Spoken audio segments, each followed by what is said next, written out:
Bora lá.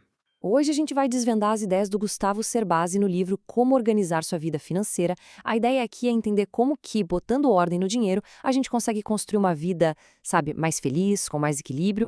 E olha só que interessante. O Cerbasi já começa com uma pancada. Ele diz que sucesso é sinônimo de felicidade. E para ser feliz, a gente tem que amar a vida que a gente leva. Ou seja, organizar as finanças não é só sobre números, planilhas, boletos, nada disso. É sobre construir a base para a gente ser mais feliz e, claro, realizar nossos sonhos. Tá, mas como fazer isso, né? Como a gente organiza o nosso dinheiro para construir essa vida melhor? É exatamente essa a proposta do livro. Dar um caminho, um passo a passo. A meta é transformar a nossa relação com o dinheiro, sabe? Deixar de vê-lo como uma fonte de estresse, de preocupação e passar a enxergá-lo como o que ele realmente deveria ser. Uma ferramenta para a gente alcançar o que a gente. Bom, e para começar essa jornada, o primeiro passo, o mais importante de todos, é o autoconhecimento. Pensa assim: antes de qualquer tratamento, o médico precisa de um diagnóstico, certo? Aqui é a mesma coisa. O Cerbasi age como um consultor mesmo, que senta com a gente e fala: ok, primeiro vamos entender como está a sua saúde financeira hoje, agora. E para fazer esse diagnóstico, ele propõe 4 indicadores-chave. São eles que vão medir a nossa estabilidade e o nosso progresso. Pensa neles como um raio-x, uma foto da nossa vida financeira que mostra exatamente onde a gente está e para onde a gente precisa ir. O primeiro indicador, e talvez o mais fundamental, é o que ele chama de PMS, o Patrimônio Mínimo de Sobrevivência. O que é isso? É a famosa reserva de emergência. A meta aqui é ter guardado o equivalente a 6 meses do seu custo de vida. Para quê? Para se acontecer um perrengue, tipo perder o emprego, a vida não virar de cabeça para baixo. É a sua rede de segurança, a base de tudo.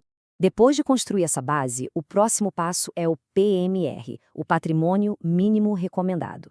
Aqui a gente dobra a meta. O ideal é ter o equivalente a 12 meses de despesas.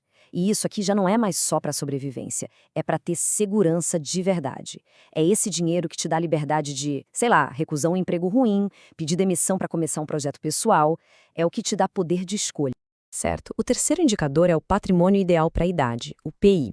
Esse aqui funciona como um termômetro, uma checagem rápida para saber se a gente está no caminho certo para a aposentadoria. A conta é simples. Pega 10% do que se gasta no ano todo e multiplica pela idade atual. O resultado te dá uma boa noção se a construção de patrimônio a longo prazo está indo bem.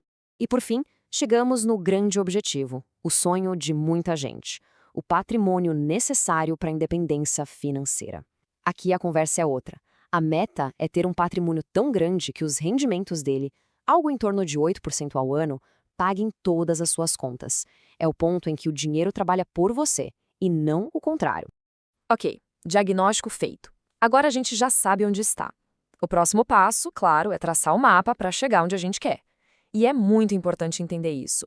Não se trata de cortar tudo, de viver uma vida de restrições. Pelo contrário, é sobre ter um plano, sobre usar o dinheiro de forma inteligente e consciente. E a chave para esse mapa funcionar está toda aqui, nessa mudança de mentalidade. É o princípio do pague-se primeiro. Olha que simples e poderoso. O jeito errado é esperar o mês acabar, pagar tudo e aí, se sobrar alguma coisa, guardar.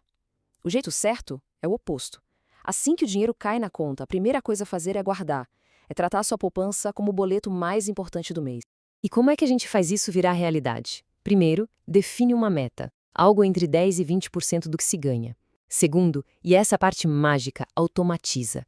Programa uma transferência automática para o dia que o salário cai. Terceiro, o orçamento do mês é feito com o que sobrou. E quarto, é viver com esse valor. Ao fazer isso, a gente tira a decisão do nosso dia a dia. Acaba aquela briga interna de guardo ou não guardo. Simplesmente acontece. Vira um hábito. Beleza, com o hábito de poupar já no piloto automático, a gente pode começar a acelerar o processo. E para isso, o Cerbasi fala sobre dominar 2 ferramentas que todo mundo usa, mas nem sempre do jeito certo. O jeito de gastar e o jeito de usar o crédito. Olha, gastar com inteligência não tem nada a ver com se privar de tudo. Tem a ver com intenção. E os princípios são até bem simples, mas fazem uma diferença enorme. É sobre fazer lista antes de ir às compras, pesquisar preço, ter um orçamento definido e não fugir dele. E principalmente não tomar decisão por impulso lá na hora. Ah, e claro, aprender a negociar e saber diferenciar o que é um desejo e o que é uma necessidade de verdade. Agora vamos falar de crédito. Esse gráfico aqui é perfeito para ilustrar o ponto. Olha a diferença de custo. Um financiamento, algo planejado, tem um custo baixo. O empréstimo pessoal já sobe um pouco. Agora, olha o rotativo do cartão de crédito, é um custo altíssimo. A lição aqui é clara: o crédito mais fácil, aquele que está sempre à mão, é quase sempre o mais caro e perigoso. Então a gente precisa entender o lugar de cada coisa. O crédito não pode ser a solução para quando o orçamento aperta no fim do mês. Para isso, existe a reserva de emergência.